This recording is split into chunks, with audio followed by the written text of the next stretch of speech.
Looking back, a lot of my best ideas didn't happen at home. They happened in cafes. I designed my undergrad thesis in one and even studied for my board exams in the same spot. Somewhere between the noise, the coffee, and the pause, that's where things just clicked. So I started thinking, what if I could bring that feeling home?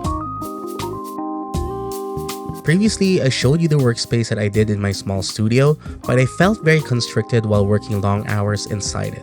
So I decided to move my desk setup outside once again. But the interesting part is, this space wasn't originally meant to be a workspace. This is actually our dining area, right beside the kitchen, so instead of building a separate office, I had to design around what already existed. At the center is a 6-seater dining table. On one side, I carved out a small coffee corner where I make everything from espresso to manual brews, and just adjacent to it is where my new workspace lives. In order for this to work out, I thought about laying out the space in zones, not just by function, but by how I wanted to flow with the space. This side of the space is what I call the cafe zone, and it's where everything begins. Before I sit down to work, I come here first just to slow things down for a bit. In the morning, this is where we prepare coffee as a ritual to begin the day, and it's also where I make some follow-up cups when the need arises. This whole coffee setup sits on a simple IKEA Cullen, but what really changed it for me was adding a desk shelf on top. It gives everything a proper place, from beans, tools, cups, so it feels less like storage and more like a small station. Lately, I've been using the X-Bloom Studio a lot. It's probably the easiest way for me to get a really consistent cup without overthinking the process. It's got everything I need, from dialing in the right grind size, weighing my beans, and adjusting the right kind of brew via the X-Bloom app. If there's one piece of gear I use every day in this corner, that would be the X-Bloom Studio. But when I want to take my time, I switch to manual brewing with the Fellow Stag kettle, just for that slower, more intentional pace. And for espresso, we're using a DeLonghi Stilosa. It's fully manual, so you have to dial everything in yourself, but I think that's part of the charm. Above it, I keep a few photos from our trips, just small reminders of places that made us pause. And I think that's really what this zone is about. Not just making coffee, but creating a moment before the work begins. And once that ritual is done, everything leads here. This is the focus zone. The entire setup is built around this desk, and I wanted something that didn't just look good, but could also actually support how I work day to day.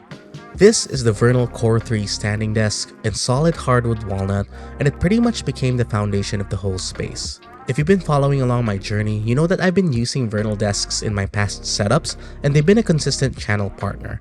But this one feels like a proper step forward. The first thing you notice is the stability, especially at standing height. On older setups, there's usually a bit of movement once you raise the desk, but here, it stays really solid even when I'm typing or adjusting things mid-work. It's also got a more responsive anti-collision system and an improved weight capacity of up to 160 kilograms. And I think that's really the idea behind the Core 3. It's not about exaggerated specs, but it's about how the desk actually performs in real use. They've even backed that up with independent testing from groups like SGS, TUV Rhineland, and UL, and you can kind of feel that intention when you use it. Even under load, the lifting stays smooth and quiet, so switching between sitting and standing doesn't break your flow. I also paired it with a few of their accessories based on how I work. There's an integrated drawer here that keeps my essentials within reach without cluttering the surface, and it even has a felt organizer inside so everything stays in place. Underneath is their upgraded cable management tray that has a Velcro lining that helps keep all the wiring clean and out of sight. And I added these Procasters as well, so I can move the whole setup around when I need to reconfigure the space. And the small engineering details like the pre-installed fittings made the whole setup process pretty straightforward. But more than anything, it's really the material and proportions that tie everything together. The walnut adds warmth to the space, the depth gives me enough room to work comfortably, and overall, it just feels stable and reliable, which is really all you want from something you use every day. To keep everything organized, I also utilize Vernal's cable management kit to tidy up some loose cables. And for the things atop my desk, I'm using a full-length walnut desk shelf from Rayco. It helps elevate the entire setup visually, but more importantly, it gives everything a proper place.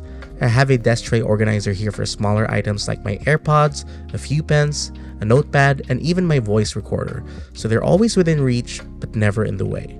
Underneath that, I keep an EDC Valley tray where I usually drop my wallet and my daily carry items.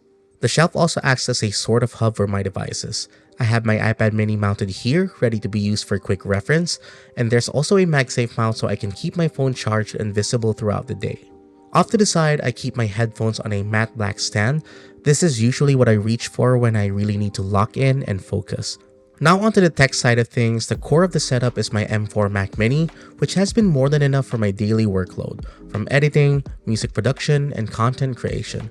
I paired it with a Ulanzi dock to expand the ports, which makes the whole setup a lot more flexible.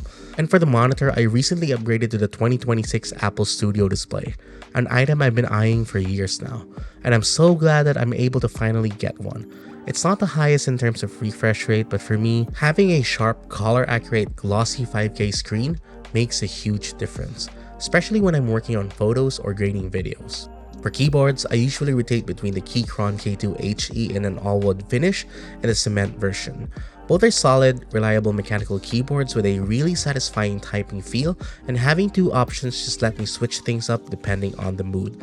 And then for the mouse, I recently upgraded to the MX Master 4. It's one of those small changes that actually improves your workflow a lot, especially with how customizable it is. I recently did a video on my favorite desk accessories including the MX Master 4, so if you want some in-depth insights, I've left a link above and a link below so you can watch it after this one. For seating, I've been using the Vernal S-Series ergonomic chair for the past couple of years now, and it's still my everyday go-to. It's comfortable for long sessions, and visually, it just fits the space really well. And then just beside me, I have the Vernal side cabinet, which acts as an extension of the Workspace. This is where I keep things I need quick access to, from sketchbooks, notebooks, and other daily tools. On top is where I added a few personal elements like a lamp, a speaker from IKEA, a minimal artwork, and a few keyboards on display just to give the space a bit more life. The open shelves are where I keep books for reference and inspiration, while the drawers keep everything else tucked away.